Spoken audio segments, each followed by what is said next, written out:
শুভেন্দু অধিকারী, আমি তোমাকে হাত জোড় করছি, আমার মায়ের টাকাটা পাঠিয়ে দাও, না হলে আজকে আমার খাওয়া হবে না।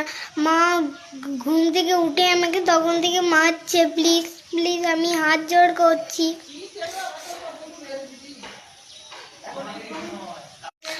আমার মাকে অন্নপূর্ণার টাকাটা দিয়ে দাও। আমার মা আমাকে নাহলে অনেক মারবে। এত জনকে দিয়েছো, আমার মাকে দাওনি কেন? এই ভিডিওটা দেখে একটা কথাই ভাবছি, শুধু আমাদের দেশের মানুষ কতটা নিচে নেমে গেছে। অন্নপূর্ণা টাকা ঢোকেনি বলে মেয়েটাকে মারধর করেছে, বলছে মেয়েটাকে খেতে দেয়নি। এটা কি ঠিক করেছে? আমার মনে হয় না, এটা ঠিক করেনি। কারণ ঢোকেনি, কোনো কারণে হয়তো ঢোকেনি। ঠিক আছে, তোমারই তো মেয়ে, তুমি এইরকমভাবে মারবে আর খেতে দেবে না, এটা কি ঠিক? আর যদি তুমি ভিডিওটা করছো ভাইরাল হওয়ার জন্য, তাও বলবো তুমি ভুল রাস্তায় নেমেছো। এইভাবে মেয়েটাকে দিয়ে ভিডিও করিও না।